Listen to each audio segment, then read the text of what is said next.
right, here with Teddy Atlas. You're an institution now. I mean, not only is it as a trainer, but we know you as you're one of the faces of boxing. What do you want me to say to that? I mean, I appreciate the compliment. It's very gracious of you, but I'm just myself, a person that has been committed to one thing for over 40 years, the sport of boxing, besides my family and my friends. But as far as professionally, yeah, I've been in the sport a long time, and I respect the sport, and I've always appreciated what the sport and what the fans of the sport have allowed me to do. Do you miss when you're not training, because you seem to get rejuvenated? You like to get back into the training aspect. Well, this is the first time I've been back in at least 4 years since I had Povetkin, Alexander Povetkin. We won the WBA heavyweight title, but then I walked away. But I didn't think I could come back and enjoy this end of it again. But when you're with a good human being, not just a good fighter, but a good human being, which Timothy Bradley is, you can enjoy it again. And I wouldn't come back if he didn't have if he didn't have those qualities as a person. I wouldn't have bothered coming back to this end of it, because it's a difficult end. Doing this stuff with this microphone. I mean, that's a discipline too, and you have to know what you're doing. But it's a different discipline. It's first of all, the advantage of this is nobody can talk back to you, which is nice. And you don't have to be invested in who wins. You just have to talk to the audience and hopefully help them enjoy the broadcast and add some things to that broadcast. But you don't have to be invested in your heart and soul of who's going to win. Now I do again, and that's a big responsibility, to be responsible for a human being, a fighter, to get in that squared circle, it's a dangerous place. It's a tough place. Some fighters go in there and they don't come out whole. They don't come out with every bit that they went in there with. People should understand that that kind of serious business, yeah, you better understand the responsibility that you're burdened with when you say, yes, I will train somebody.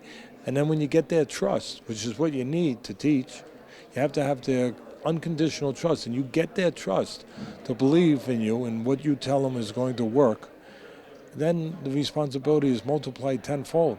And the pressure, not just the responsibility, but the pressure not to fail them, not to be wrong, not to let them down.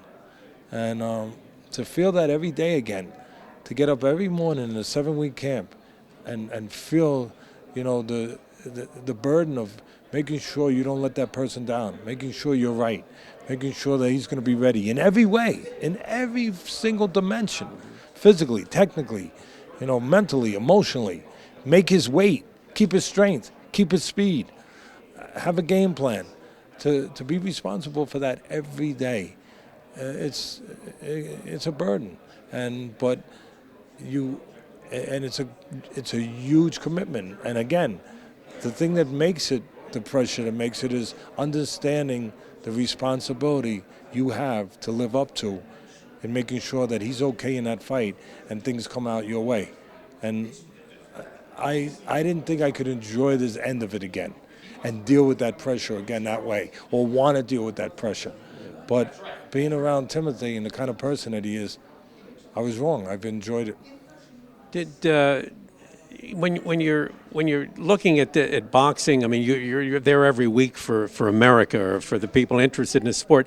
Do you think that the trainers today have the commitment that you bring to it? I mean, and you're like, I look at it as you're an old school. Yeah, well, listen, some of them do. They're the ones that, that have success, or have the most success. Some of them don't. They're the ones who have more sporadic, maybe, with their success. Maybe they get one guy, but they're not able to be effective with a broader spectrum of guys. They can't affect everyone that they get involved with, but maybe only one guy. But the ones that affect more than one guy and able to get the results with more than one guy, they're the better guys. They're the ones that are committed and obviously also knowledgeable, to the level that they need to be. This business, one funny thing about this business, greatest sport in the world, around more than baseball, longer than baseball, but it allows sometimes people to walk into this sport as a trainer. It's a manager too, but on any level. But we're talking about a trainer, to walk in without proper apprenticeship, without proper background, to just walk in if they can get the ear of a fighter. You can't do that in any other sport. Think about it. You know, I worked with the New York Jets years ago. I gave them boxing lessons for 3 years when Mancini was the coach. But I wasn't on the sideline as a coach. I wasn't there as a receivers coach, a linebacker coach, a special teams coach. Why? Because I don't belong there. I don't have the background. I shouldn't have been there. I can't be there. And NBA, basketball, baseball, same thing. You can't just suddenly show up in the dugout and be a hitting coach. I mean, really, think about it. But in this sport, that's the one thing that drives me crazy, is you get people without the apprenticeship, without the background, without the learned skills, without the time served. They put a towel on their shoulder, they talk to a fighter, they walk in a gym. And sometimes that diminishes the sport. But there are still the good ones around there. And we need more of them. Finally, with looking at this fight on Saturday, with Timmy. Timmy's been through a lot of tough fights, physical fights, where he's taken a lot of punishment. Do you think the residual effect of that will have any play in this fight? Listen, there's always a price to pay in this business. I mean, it's a unforgiving business. I always say on Friday Night Fights on ESPN, I used to always say that I don't judge. If you know what you're doing in this business, you don't judge a fighter's age chronologically. You judge it by the amount of hard punches and tough fights they've been in. They all have an impact. There's no doubt about that. But you don't know what that impact is until you know. I can tell you until you show up in that ring. But I can tell you that for the 7 weeks in training camp with Timothy, and he is 32 years old now, and you're right, in his last several fights, taking a lot of big punches. We've worked very hard at correcting that. And I think that that's at the center, the core of this, is not. If you get hit with those big punches, guess what? You're going to look at a fighter and say, oh, he's impacted. Oh, he's affected. Yeah, damn right, you'd be affected too. Damn right he's affected. We've worked at the core of what we should have worked at. Correct getting hit with those big punches. That's the main thing. As far as any residual effect, I haven't seen it. I every day watch them very carefully. We worked on getting ready for this fight, which is a tough fight, obviously. And I've seen a fighter that has done everything that you would want to see a top, not just a tough guy, a top-notch professional do. Well, I appreciate you taking the time, and we're going to send you in to be an ambassador. You're the ambassador for boxing now. Maybe we'll get you in the State Department or something.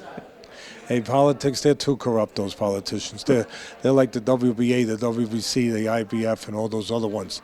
I don't need to be around any of them. I've seen enough of that stuff in boxing. I don't need to go into a political realm to see more of it. Those people, there's a few honest ones, but for the most part, they are not. Politicians are not what they're supposed to be. They don't look out for the people, and that's what they're supposed to do. Well, you're looking out for your fighter, and we appreciate it. Thank you. Thank you.